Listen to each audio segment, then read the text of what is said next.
This is Jim, and receiving this message. We are Ken Jennings and John Roderick. We speak to you from our present, which we can only assume is your distant past, the turbulent time that was the early 21st century. Fearing the great cataclysm that will surely befall our civilization, we began this monumental reference of strange and obscure human knowledge. These recordings represent our attempt to compile and preserve wonders and esoterica that would otherwise be lost. So whether you're listening from an advanced civilization or have just reinvented the technology to decrypt our transmissions, this is our legacy to you. This is our time capsule. This is the Omnibus.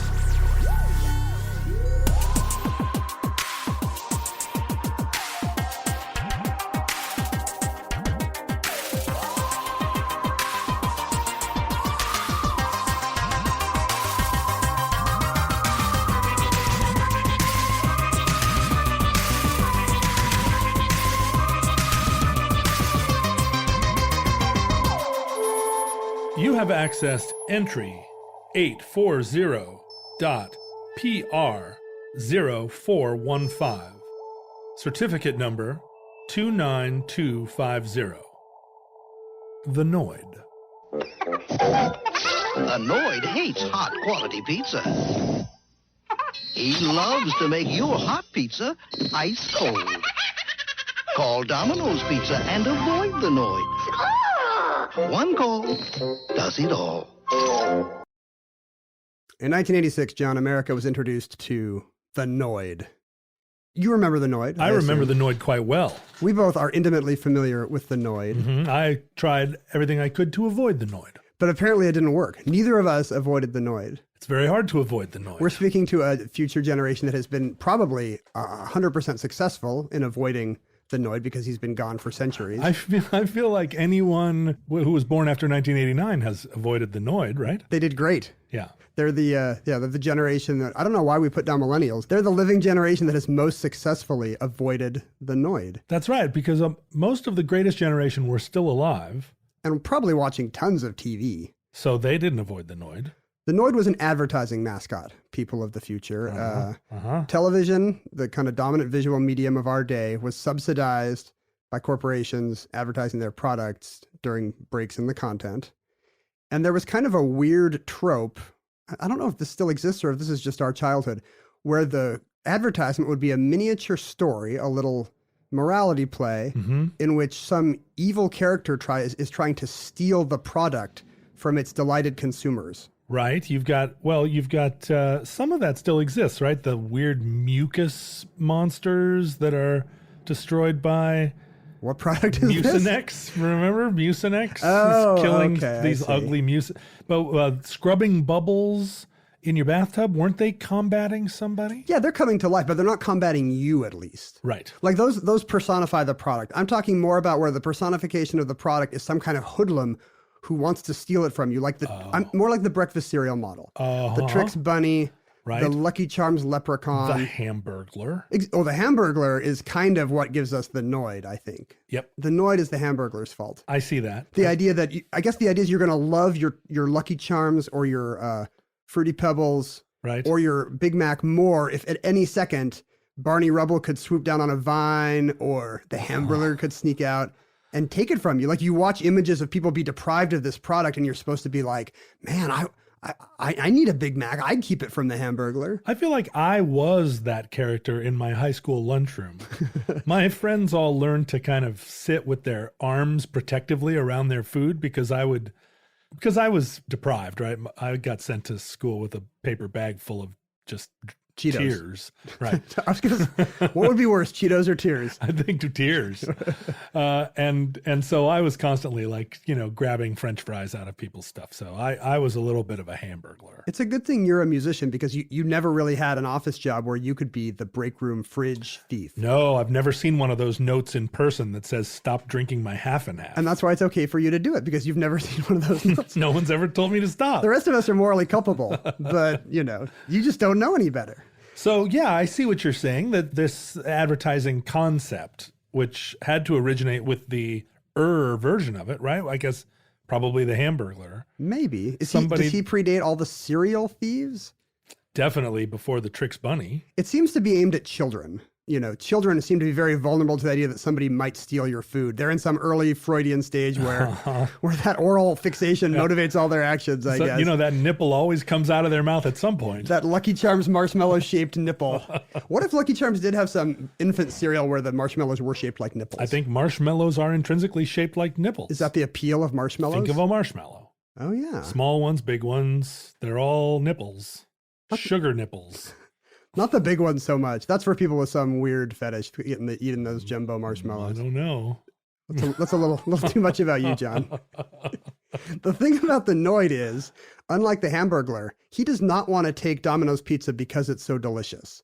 He just wants to ruin it for you. The Noid himself gets nothing out of it except the satisfaction of your dissatisfaction. Right. In a typical Noid advertisement, the narrator tells us that, it's super hard to get hot and convenient pizza delivered to your home. Yeah. And the Noid just hates that can happen. He loves to ruin pizza. Well, and he has he's like the cold miser or whatever. He uses frost as his weapon, right? Sure. He has a huge arsenal of Wile E. Coyote style weapons in different ads, but they're always devoted to ruining pizza delivery. It makes the pizza cold because he's got some kind of weather ice gun or something. He can make the pizza late with a weather machine.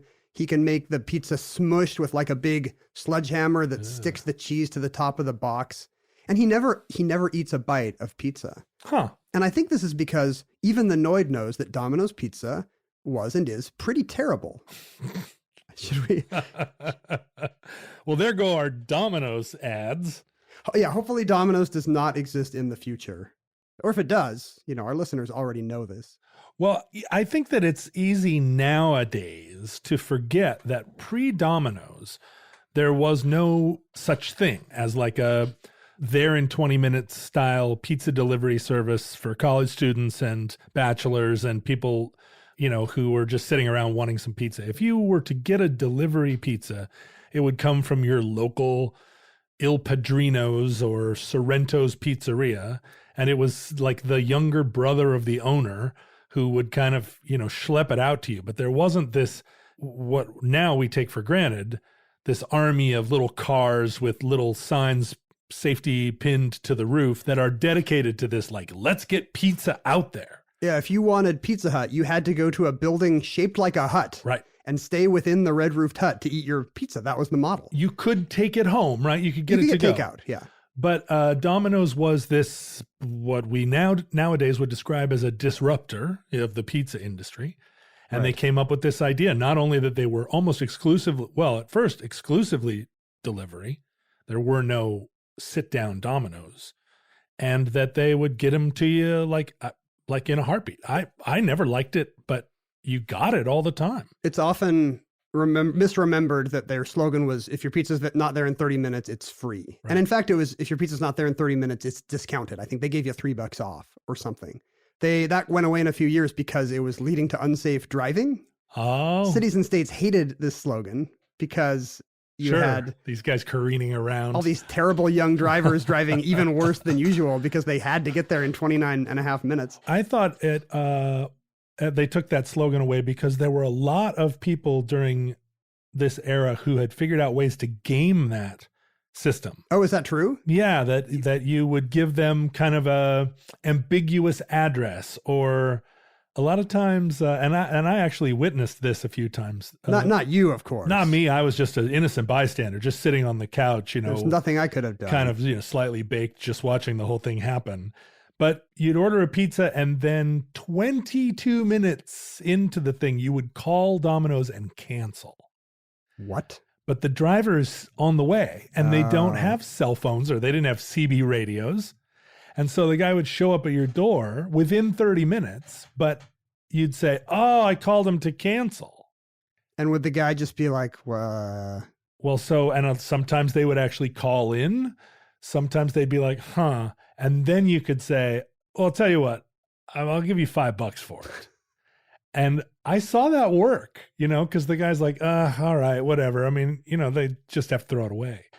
So there was a lot of scamming of Domino's during that period. What a chess match that would be between these two razor sharp wits, No. some baked college student and some driver who doesn't care at all. Right. The driver's probably baked too. And they're both just like, well, have you ever really looked at your hands?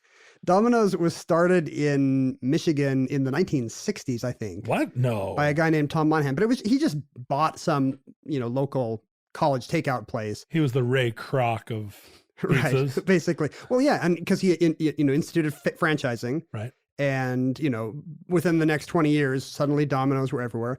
And they were disruptors. They targeted, for example, college scenes dominated by takeout pizza. Mm-hmm. And they put a Domino's right there, so nobody would ever come in for a pizza or a slice again. You would just sit at home. And just call it to your dorm. 20 minutes later, cheap, bad pizza would appear. And that kind of explains the Noid, I think, because it's never clear what about Domino's Pizza helps you avoid the Noid. Right. They don't tout any kind of box technology or better ingredients or whatever that makes the pizza fresher. They never say we're going to rush to your door. They leave that unspoken. They tell you it's 30 minutes. And they show that the Noid's Wile E. Coyote machine cannot crush Domino's boxes.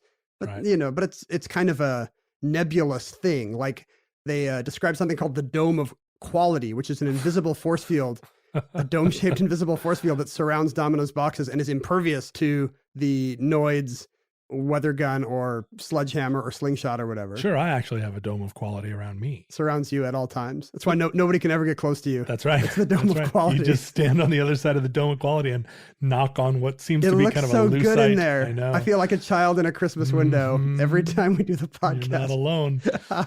But the presumption is that we all have had the experience of a pizza which has been crushed or frozen by the Noid, right? That they're appealing to the familiarity that we must have all experienced a pizza that arrived so late that it was cold and mushy and the box had stuck to the cheese. I guess. And the slogan is not usually avoid the Noid. During the ad, they will say, it's a little confusing. Sometimes they'll say, with Domino's Pizza, you can avoid the Noid, or Domino's avoids the Noid. It's not clear who's avoiding the Noid, them or us. Oh, I see. But that's in the ad. The slogan at the end is often just whatever their slogan of the year was. It'll be, because the Noid was on TV for 3 or 4 years. So the slogan at the end will be, nobody delivers better, or one call does it all. They didn't realize that avoid the Noid was the hook. That was the chorus of the tune. Right. And they should just say it as many times as they could. It should have been avoid the Noid. Instead, it's one call does it all. I guess there were other pizza places you had to make 4 call calls multiple times. Once to order, once to cancel. You call the people and order it, then you call another line to pay. Because Domino's was out of Michigan, the Noid was not invented by some big Madison Avenue firm. There was a little Ann Arbor niche advertising outfit called Group 243. Just a bunch of guys in Ann Arbor advertising whoever needs ads in Ann Arbor, Michigan. Was group spelled Gruppe? They are not a German Group. They're not like Kraftwerk. They're not a German some kind of industrial type rock group. Former Luftwaffe Yeah, pilots exactly. that had started an ad agency. They're the biggest ad agency in Paraguay today.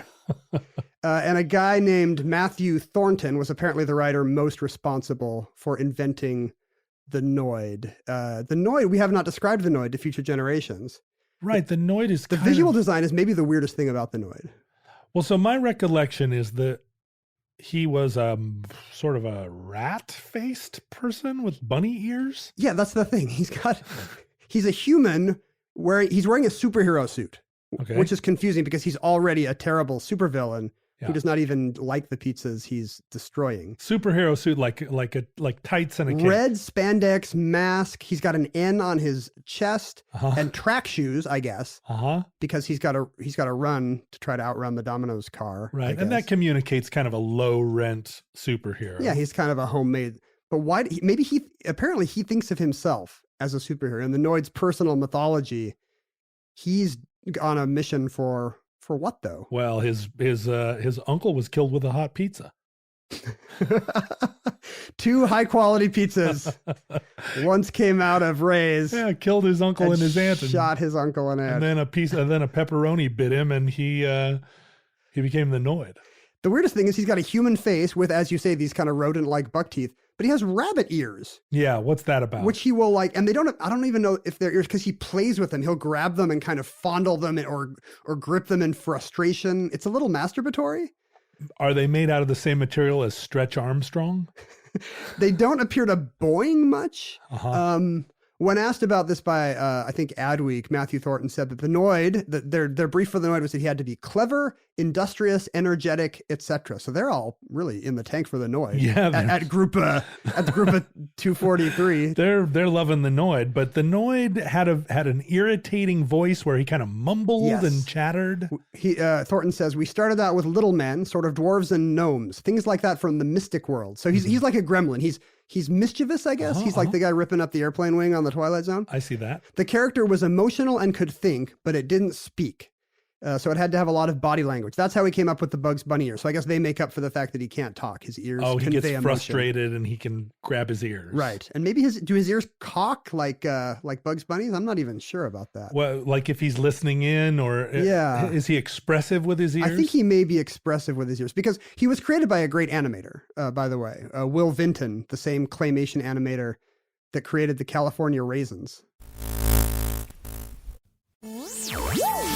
Well, so these were contemporaneous ad campaigns. The California Raisins and the Noid were on TV at the same time. Are we going to have to explain the California Raisins to the future, John? Because I don't know if I can do it.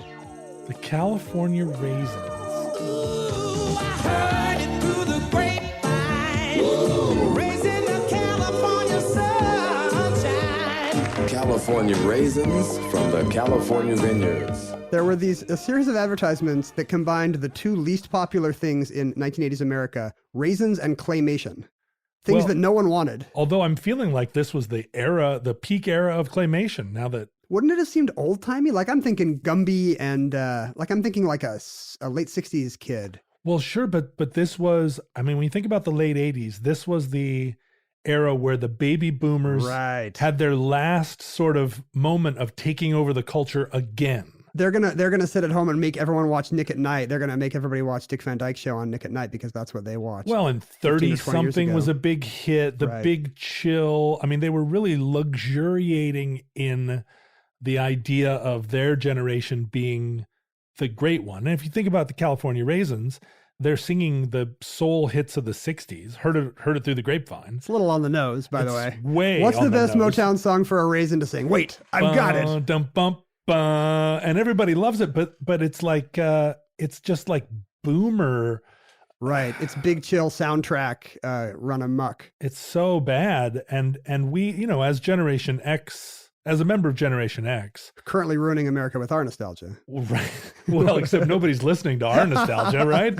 We're one of those small generations that people are like, yeah, couldn't be less interested. Grunge, right? My mom was born in 1934.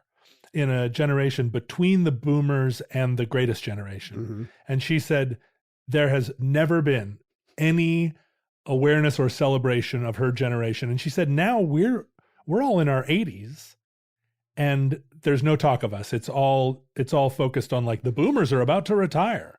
She's like, here we are. We fought in Korea. Nobody cares. They can still enjoy all the amenities that the boomers have. They have Wheel of Fortune. That's right. And, what magazines? Reader's Digest. But she doesn't relate to the boomers at all. Oh, I see. She sees that as somebody else's generation. Her generation was... That would be like somebody coming to me and being like, oh, you must like Boy Meets World and all these Disney Channel shows. And I'm like, no, that's at least 6 years off. Yeah, exactly. Her generation was cool jazz.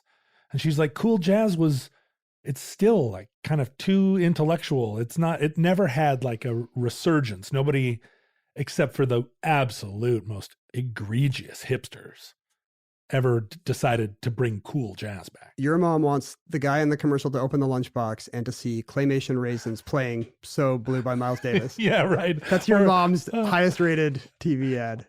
The California Raisins became a mass culture thing, though. They were they had an exhibit in the Smithsonian. They were huge. There was like a whole primetime mockumentary special as if they were a real band. Let's follow the California Raisins. Michael Jackson appeared and Ray Charles appeared with the California Raisins. And partly this was a government conspiracy. I don't know if you're into those. What? Big Fresno. The California Raisin Advisory Board, which is not called CRAB, annoyingly. Oh, It's called CalRab. Boo. Right? They spent all this money. They got a grant from the federal government to promote raisins because raisins ship really well, but nobody in Japan and Brazil and Australia were eating our raisins. Oh, it was like peanut butter. People elsewhere didn't understand it. Right. So what you need is Gumby in raisin form, apparently. Well, and this the was international language. This was during the the Reagan years. Ronald Reagan. Not a Ronald Wilson coincidence. Reagan, president for 8 long years. And he was former governor of California, so a Right. Sacto guy. He looked like a raisin himself. Our most raisin-like president, for sure. For sure. The problem was, so they poured millions of dollars into this campaign, and it did get people in Japan and Australia to buy more raisins. The problem was the ad cost $3,000 for every ton of raisins it sold overseas, and raisin farmers only make $1,500 for every ton of raisins they produce. Oh. So the California raisins were a huge financial failure, No kidding. despite their cultural weight. It seemed at the time that, all anyone was talking about was raisins. There's probably a lesson there about how, all these trends, you look at the bottom line and nobody made any money. The taxpayers lost millions on these things that seem to be the flavor of their age. There was a weird race problem around Yes. the raisins because they were They're singing Motown. they're singing Motown. They're acting very Yeah, they're doing Temptations backup singer kind of stuff with their hands. right, and just sort of generally like acting in that 80s version of what a cool black dude is, with sunglasses on and like a lot of Clarence Clemens style Yes. like Clarence Clemens is the white 80s guy idea Yeah. of how to be cool. people like looking over the top of their shades going like, hey man. Bill and Ted's Excellent Adventure, when they wanted a cool future, cast Clarence Clemens as the the president of the future. Right. He's got that flat top fade haircut. And so the raisins, like, looking at those ads now, it feels very racist or at least like race, not race baiting, but certainly not a thing you'd get away with now. You try to see it from the view of a dried fruit of color, even if the Right. color is purple, and you think this is not great. Right. There were no white raisins. Let's just put it that way. And at the time, there were no people of color in the rooms making those decisions. Nobody even saw it, like they would have been shocked to hear that audiences would be like, Wasn't there a C. Thomas Howell movie where he was in blackface at the same time? sure, Soul Man. Soul Man, right. That was in heavy rotation in Comedy Central, like surprisingly recently, I think. Really. Yeah. Even at the time, that movie smelled like 7-day-old fish.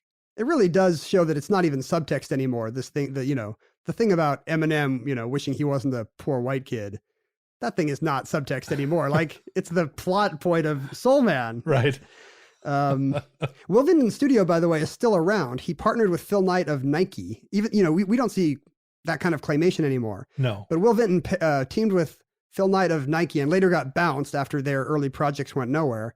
Phil Knight brought in different directors like Henry Selick, and Will Vinton Claymation Studios became Leica, the same studio that makes Coraline and Kubo and the Two Strings and all these super high-tech stop motion animated movies of our era. Huh. Those are all derived from the California raisin millions that Will bilked the federal government out of, apparently. I'm trying to imagine like what it was like to work there in 1989 when you couldn't throw a raisin without hitting one of their TV commercials. They had the Noid, they had the California raisins. They were running America, essentially. And I recall there also being a claymation commercial for Kentucky Fried Chicken.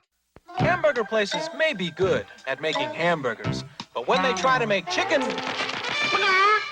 it doesn't always fly. That's why I count on the chicken experts, Kentucky Fried Chicken. Kentucky Fried Chicken, we do chicken right. They had a claymation commercial where they were going up against McDonald's and saying, because McDonald's had introduced the chicken nugget just recently, and KFC was like, you don't want to get your nuggets from McDonald's, you want to get KFC nuggets because we know chicken. And there were like dancing chicken nuggets made of clay. Yeah, there was a whole series of these 1986 Kentucky Nuggets ads. And sometimes they just have their kind of regular receding hairline pitchmen appear first in claymation form, doing crazy stuff with chickens and hamburgers. Uh-huh. And then halfway through the commercial, he turns it back into his old self. Well, and he's just a 1986 dad. would have been pre-Noid, right? These the KFC ads actually may have.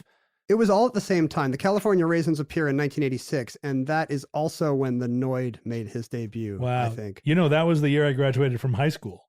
So I was ground zero for all of these For Noid avoidance. claymation ads. And I can recall not responding to them. Oh, really? Yeah, I felt like they were Even stoned? You weren't like, No, they were gross. I didn't think they were funny because there's something about clay, like it's gooey.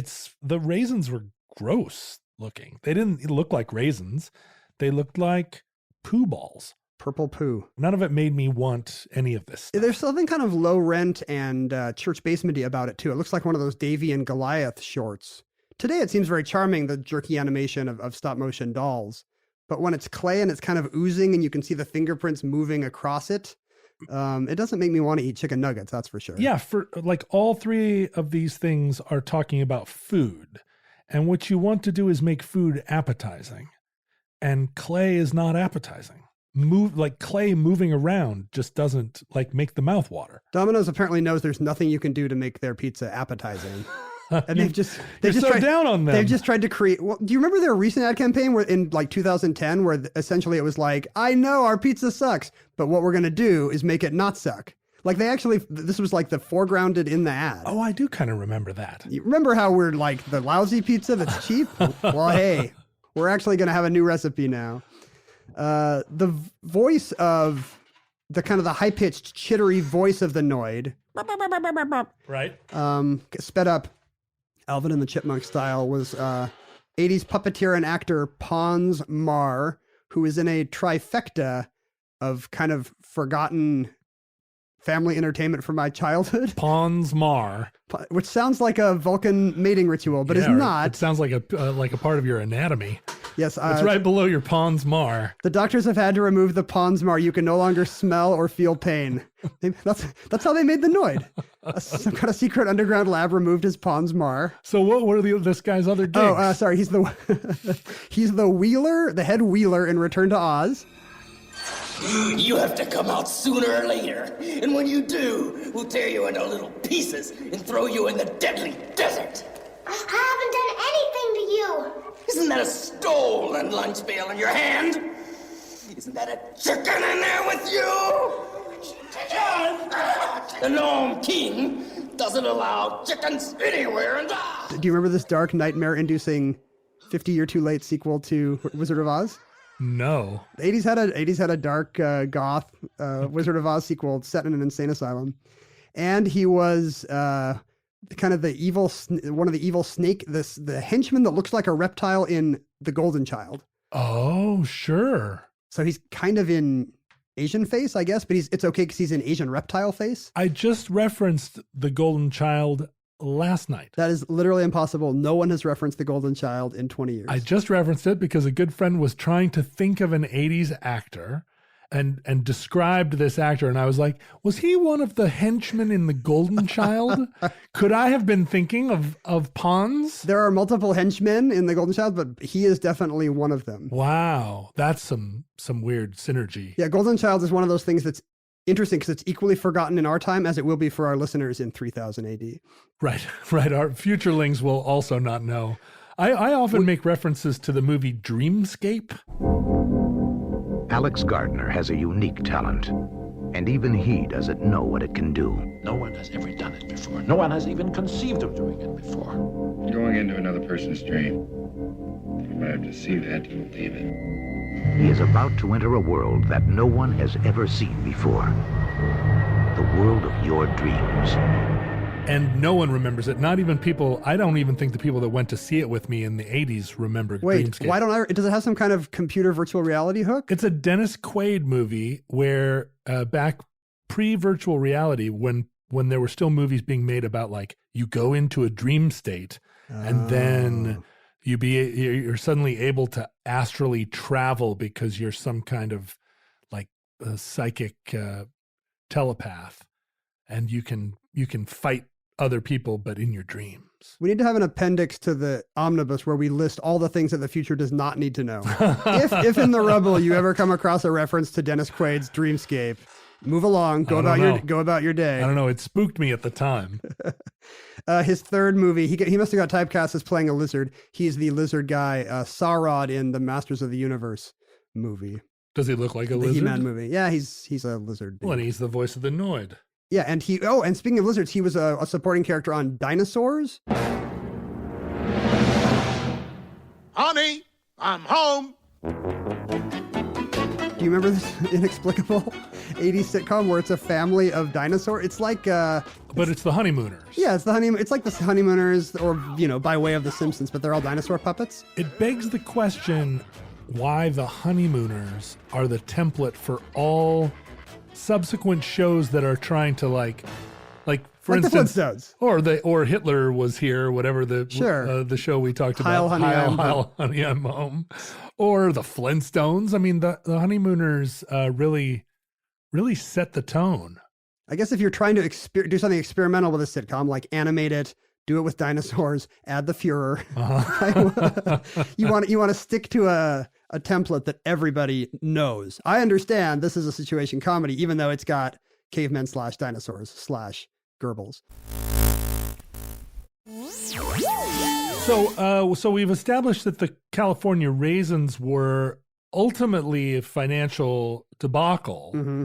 Did the Noid work for Domino's? The Noid had a period of a cultural ascendancy like nothing we had ever seen, including the California Raisins. He was in 3D comic books. CBS was going to develop a Saturday morning cartoon about the Noid, which seems difficult because he's just this pizza hater, spiteful monster who does nothing but hate it when people eat pizza, which everyone loves. Famously, everyone loves, right? It's the most universally loved thing in the world. Would there be some backstory, like what was motivating the Noid? The production company made pains to say that this was not going to be a Domino's ad. Reagan's FCC had deregulated children's TV to the point that they could be long advertisements for toys. Oh, sure. Which had actually been against federal government policy before the 80s. Sure. Thank you, Ron. Thank you for, without him, we would not have the G.I. Joe cartoon, the He-Man cartoon. Right, or any contemporary cartoons. Strawberry Shortcake. Pretty much every 80s cartoon is just an ad for toys. Well, I think it's true now. You wouldn't even pitch a cartoon that didn't have a toy associated with it, right? Are you a brony, John? Is this how we find out? I'm more of a juggalo, but yeah, I have brony tendencies. Can you be both? Are there like brogalos? Bronylos, yeah. The guy who was producing, the vice president in charge of trying to sell America on this terrible idea, said of the Noid, he appeals to something in every adult and child. This is patently untrue, but he's just going to say stuff and hope that reporters nod. He's the screw up who you deal with in every walk of life, and also the screw up in you. This guy's just free associating. Yeah, the Noid isn't anything like the screw up in me. He's not a lovable screw up. No. Oh, I hope he stops that guy from getting his pizza. No, the screw up in me just lies around and says, why don't you go to the gym? You should go to the gym. This shows you what a dark view Los Angeles has of America. They think everybody has this dark side that just wants to ruin their neighbor's pizza. Wow.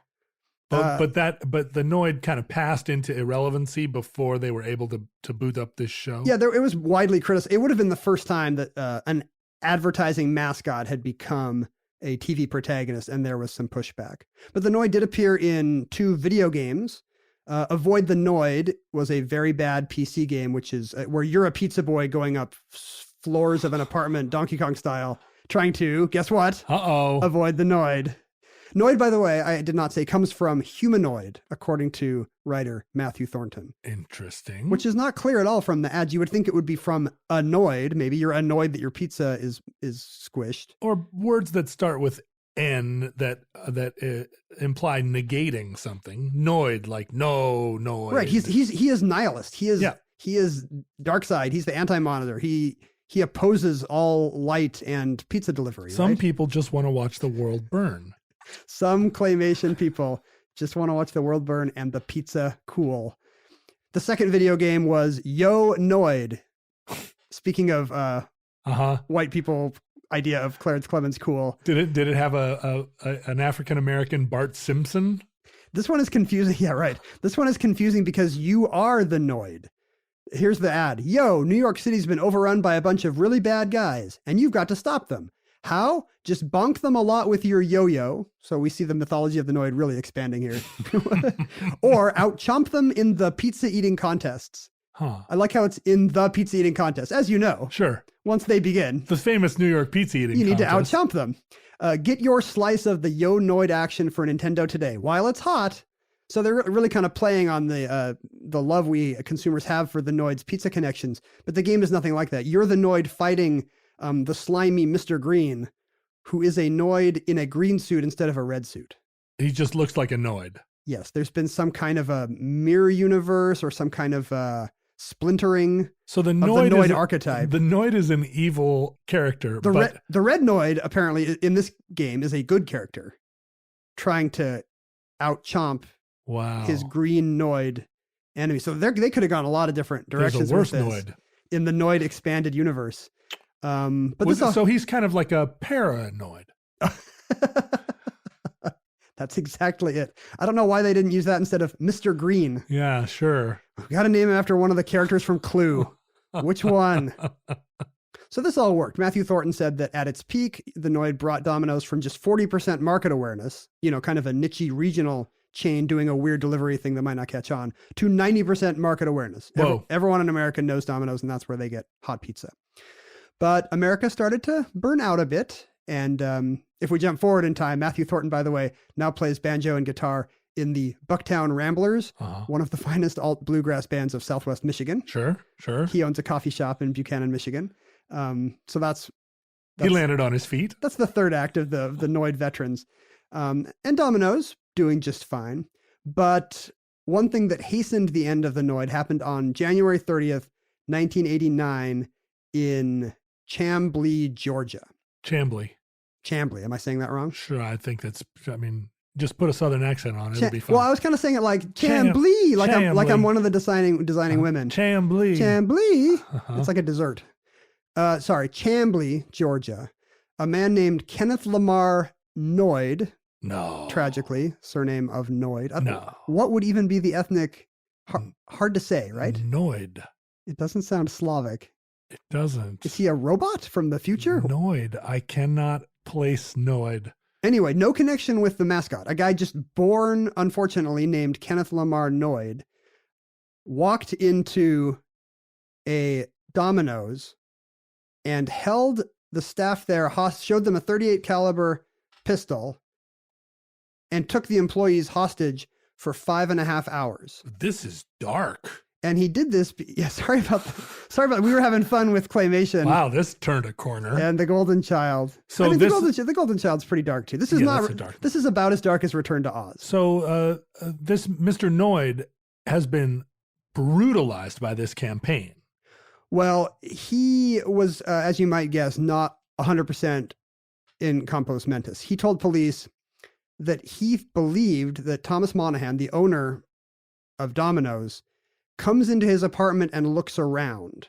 Every time he sees a Noid commercial, he thinks that Monahan, the CEO of Domino's, is communicating to him. And this is a not uncommon kind of mental illness where you think that the TV is, remember the woman who thought that David Letterman wanted her to come go through his house because every night on TV, he would show up at 11:30 and say, Susan, come go through my house. No, he didn't. It's the helter-skelter problem. Exactly. It's helter-skelter. Like, however our brains evolved, they were not able to cope with mass media. And so things we might have been able to ignore before, I think she's winking at me, now just hit us full force when it comes on the TV. So Mr. Noid is just like every time that Noid comes on, he gets annoyed. Right. And he thinks, and he I guess because the Noid is a figure of evil, maybe that makes him think it's okay to go get a .38 and take some hostages. So how is this resolved? The police arrived. He fired 4 warning shots into the ceiling. He ordered officers to keep clear, and he demanded $100,000, a getaway car, and a science fiction book titled The Widow's Son. Okay. Which, as you may remember from our defenestration episode, is a Freemasonry reference. It all comes together. Do you know these? The Widow's Son is one of these Illuminatus books of Robert Anton Wilson. Do you remember this phenomenon? I don't follow the Illuminatus books.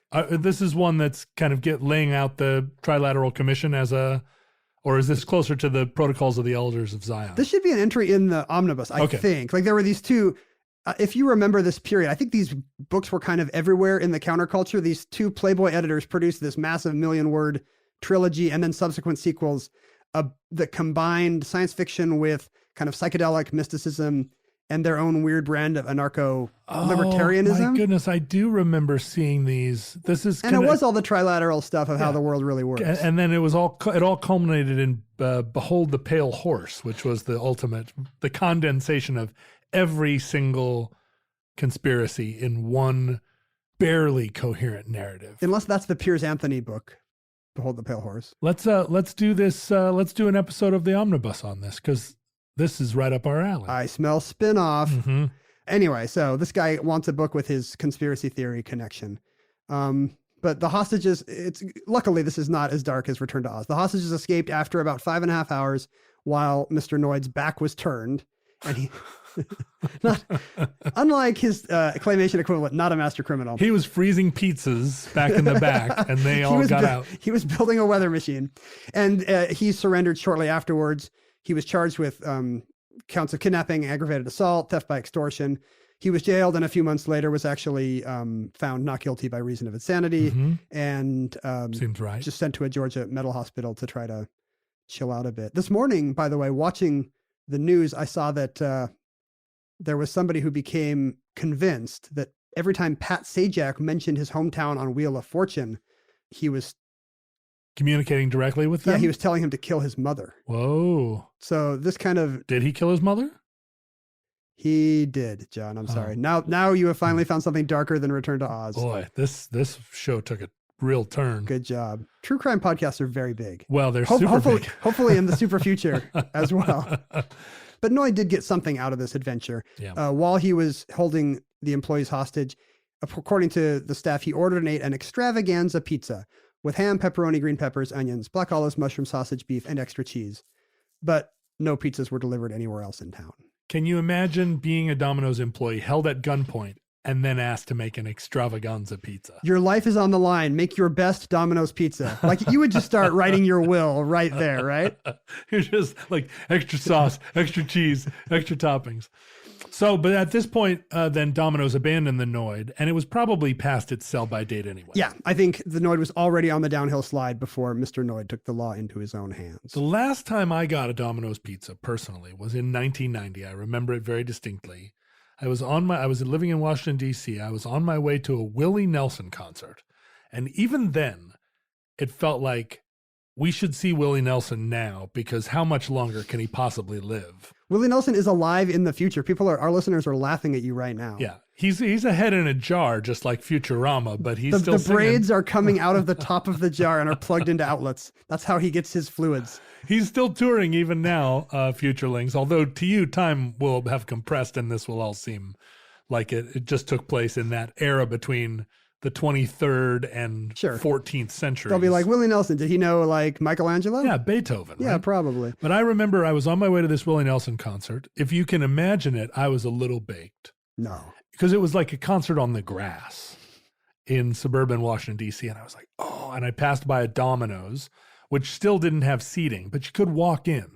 And I walked in and was like, let me have like two, because they had 2 pepperonis for $9.99 or something. I bought 2 pizzas. Walked him into the concert. Luckily, they did not have a mascot called the Roderick, so you didn't have to shoot the place up. Nope. And then I sat on the grass and just was like the hero of my area because I was passing pizza out to other people with the munchies. You want a slice, man? And I was like, I couldn't have been happier. But that was the last time I ever got Domino's. It'll never be as good again. Right. That's probably a good call. That's why. So why does the Noid deserve a place in the pantheon, in the omnibus? That's true. I don't want to be guilty of just putting nostalgic effluvia from my childhood in a Earth's permanent record, essentially. Right. Yeah, we're not just like sitting here reminiscing about television commercials. Do you remember Give Me a Break? From when I was Nell stoned. Carter. No, I think the Noid is important on a few axes, and we've already touched on a few of them. I mean, we talked about how it's really the first time that advertising and entertainment converge in conjunction with the California Raisins, I guess. But just this idea that there's no divider anymore, that the advertising has to be as fun as the show, and then the show can just sell out to the advertiser. It can be the same. It can be the same thing. This was the beginning of product placement. Sure, and every kind of goofy Super Bowl ad that tries to be more entertaining than the game, Right. And there's also the disruption thing you mentioned. The Noid was the herald of the modern economy, where you don't actually try to make a new widget or a widget that's 8% more efficient. All you have to do is find some existing industry that's doing just fine, make a terrible product, but make it slightly more convenient or inexpensive or both. Cheaper and brought to your home. Sure. It's so the Noid is kind of the herald of Uber and Amazon and everything else that has wrecked the retail economy for sure in your era, listeners. Right. Pizza went from a thing that was very local to something that was considered a mass-produced commodity. I think it's hard to believe even in our era. If you tell people that you could not call Pizza Hut in 1987, nobody would believe you. It's something you'd never believe if you saw it in a science fiction movie, the idea that, yes, this civilization gets all its food by going to a place, except for this one dish, which is brought to your home of flatbread, tomato, and cheese. It's so random and bizarre. And Domino's essentially created it with the Noid, with the evil terrorist Noid. And that became the model for how the service economy might hang on for another couple decades. And crazily, Domino's still flourishes. Yes. Domino's is still omnipresent and apparently tastes better, or so their advertising says. They've owned up to their terrible Noid embracing past. Well, I feel like there's no reason at all why we shouldn't order a Domino's right now. And this is total free advertising because all the people who are baked listening to the show are probably also going to order a Domino's. They already have. Yeah. Like 5 minutes in, they were on the phone, or they were not on the phone. They were on the internet. Oh, that's the other thing. Domino's now doesn't want you to call them. They want you to just set up a template on your computer, which already has not only your address, but your favorite pizza. And it's like one click. Disrupting phone answering. Yeah. Sure. They're doing it again. Because you might click it accidentally and suddenly an extravaganza shows up at your house. Do you think there's also something very late 80s about the Noid, about how he gets you to buy through fear? He's red suited. Is he a communist? This is the era of, the evil Ayatollah, the evil Gaddafi, Bernie Getz, the idea that we need to react back out of fear that someone's going to take our stuff, make our world worse. He's also an evil gremlin. And I hate to continue to connect things to the Cold War and the fear of nuclear devastation, but I always felt like the Noid and the California Raisins got some of their animating energy from radioactivity. I guess what I'm saying here is the Noid is communism. And that concludes the Noid. Entry 840.PR0415. Certificate number 29250 in the omnibus. In the unlikely event that social media still exists in your era, tweets are archived at Omnibus Project. Our handles were at Ken Jennings and at John Roderick. I also maintained an Instagram account under my own name. And we can also be found on Facebook as Omnibus Project. Our address for email was omnibusproject@howstuffworks.com. Listeners, from our vantage point in your distant past, we have no idea how long our civilization even survived. We hope and pray that the catastrophe we fear may never come. But if the worst does come soon, this recording, like all our recordings, may be our final word. But we hope to be back with you soon for another entry in the Omnibus.